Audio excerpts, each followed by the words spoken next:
This is a theory I've been working on. It's an infamous theory. And so basically I'm going to read to you the entire thought out and analysis of this theory. This theory explains why Nyx this explains basically why Nyx was so attached to the monsters and why she chose good in the end because of their deaths. So I'm going to first open up by analyzing just how Nyx is built as a character. Oh my goodness, are we leaving already? Alright. I'm going to be analyzing basically how Nyx is as a character and be opening up more and describing what the game's basically given us due to description. So I'm going to read the thing that I took time to write, and storyboard.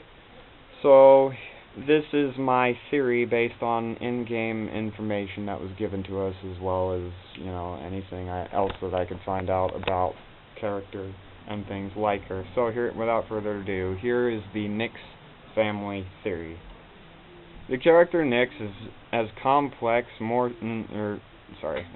The character Nyx is complex, more so than Quo, a morally heroic field agent sent in way over her head to study inconceivable mysteries of the conduit gene. Zeke, a go-to friend till the end, supporter of redneck fashions, an Old West personality reflected only by his name, Zeke Jedediah Dunbar. He carries a six-shot, his trusty go-to badass weapon that shoots more than 6 shots and doesn't require reload. Nyx is a powerful character that embodies what growing up in poverty is all about. Everyone she knew, loved, and cared about were viewed as criminals, scum, and all-around negative people. She became accustomed to crime as it was the only thing besides family she had growing up, so it would make sense that she adopts crime as acceptable behavior because that's all she really knew. Then one fateful day, her homeland and swamp was invaded by militia and Governor Bertrand. All her loved ones were chained up for race fear testing run by Bertrand. The blast, similar to that of the blast in Empire City, as well as the tests done by the First Sons, shed some light on the race fear's actual development, but shed no light on Nyx herself. Unaware that she is in fact a conduit, along with Bertrand, the group of apparently 100 or so outlaws are massacred in the blast, and the life force and energy is enough to activate Bertrand and Nyx's genes.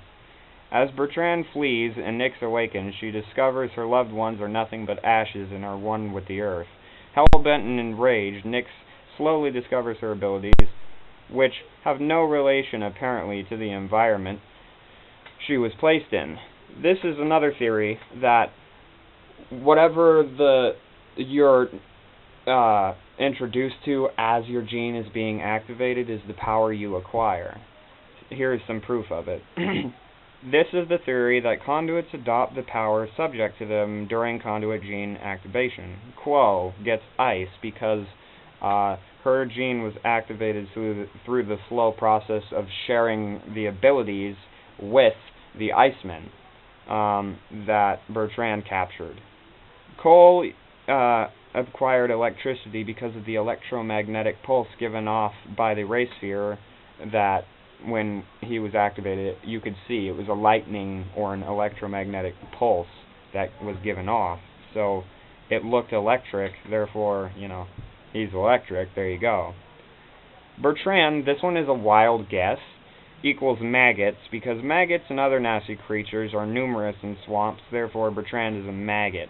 But Nyx randomly acquires napalm/oil type powers as well as mind control agent, and the reason we think she has slight mind control abilities is because of the nightmare blast shared by when Cole and Nyx swap powers, if you choose that. She has a mind control agent similar to Sasha's. It appears that she can, you know, put them into like stun them or whatever and make them alter, but I don't know whether that's for sure an ability that she has, but you could tell that she was affecting her mind somehow, so it looked as if she shared or had almost identical powers to Sasha in a way. So, as to why she acquired these powers, that remains as much a mystery as why Delsin's conduit gene apparently didn't need to be activated. Nyx's family henceforth was wiped out completely, so during her endless efforts to kill Bertrand and wipe out his militia, Nyx bumps into the demon, and they have fun getting revenge on the monsters that killed her family. Towards the end, Nyx befriends the maggot monsters, civvies turned bad, who apparently possess primal instincts and react similar to animals, though through bonding and adopting the Alpha as their leader. Due to the fact that they are related to the swamp, Nyx forms a love for them. This is like a loose guess. She forms a love for them because she adopts a theory that some of the monsters were in fact around and transformed during the race fear test on her family. This is a loose guess. Another theory as to why she adores her new family, hence the name Nyx's new family, is because she feels that the spirits of her mother and her relatives and friends that perished live on in the now primal instinct-driven swamp monsters, and live again as if they were reincarnated or were somehow influencing the swamp monsters' behavior to convince Nyx that her loved ones were okay, and that she should move on from her traumatic experience. My conclusion from all this is that Nyx evolved as a character, eventually choosing good over bad because of her coming of age and realization breakthrough. This expertly portrays just how important family is and brings about theories that she was attached to the monsters because she wanted family and that's what she got. In the end, she apparently died valiantly, happily, and because of Cole in the hero ending, her death was not in vain. Alright, so that's basically my explanation on why Nyx is able to bond and finds an emotional attachment to the swamp monsters. So I hope that was an adequate explanation, and that's what that is. Now I'm going to explain the definition of prime conduit that I drew a conclusion mostly by myself, but I also was, with the help of Ian, was talking about it, and I'm going to stick with what I think based on evidence that I saw in both games. So, the theory has evolved that Cole inadvertently was the prime conduit, because he was the first conduit. However, the term prime conduit was recently awarded a theoretical definition based on our findings and proof. Our definition of a prime conduit is 1. A conduit that acquires leadership of a faction based on conduits sharing the traits of the leader or being activated by the leader conduit in some way, shape, or form. We'll show evidence of that in a minute. The primary or first conduit, Cole, that activated the conduit gene of all conduits within the vicinity of the blast radius of the race sphere. See, this actually also coincides with Rule 1, meaning he gives off powers to the factions because he activated the blast. No, they don't share the powers, but that doesn't have to be a necessity to make you know,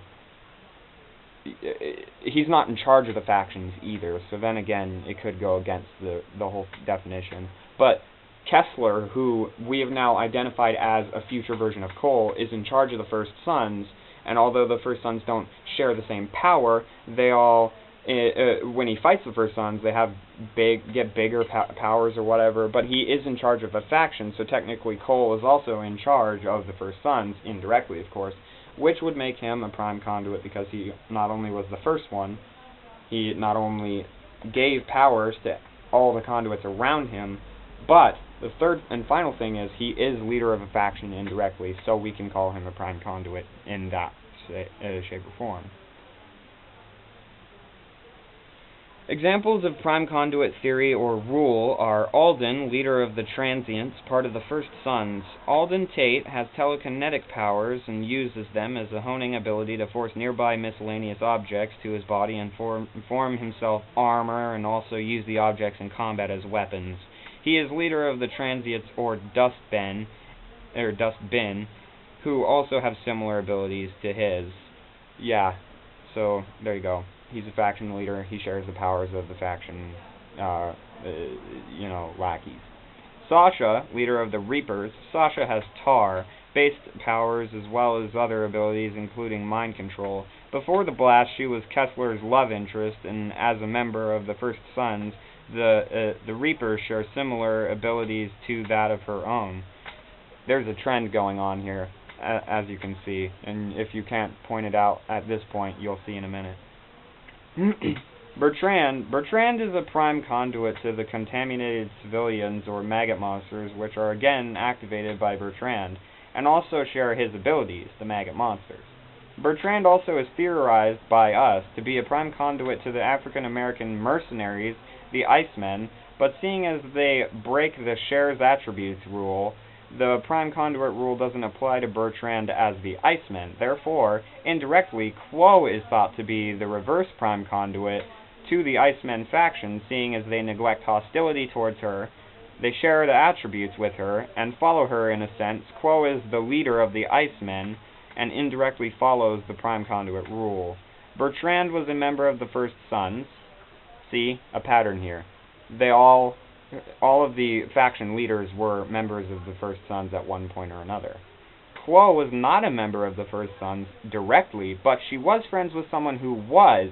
His name is Dr. Wolf, and she was then able to infiltrate the First Sons as a spy.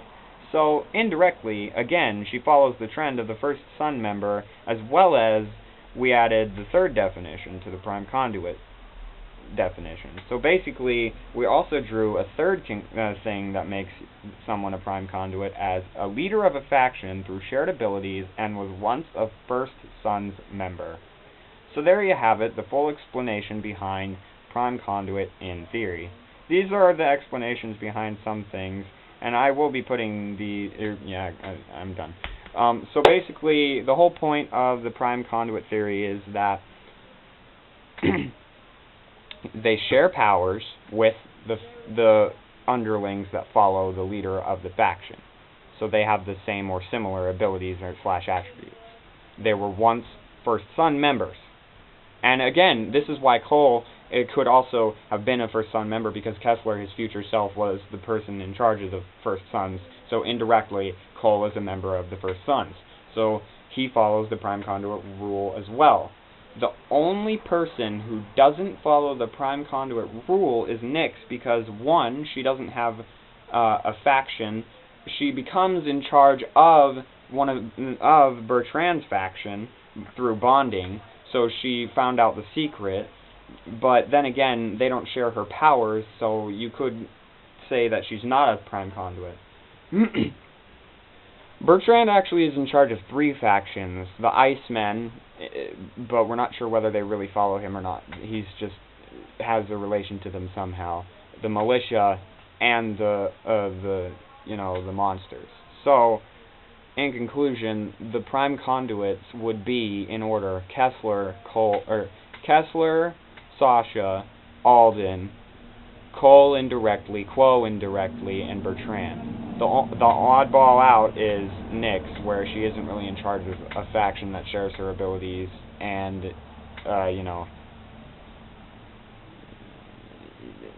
yeah, that's all. But then you could say that there's a fourth hidden definition of prime conduit, saying that anyone during the time of the race sphere testing or was exposed to it would also indirectly be a prime conduit, because they were also the first.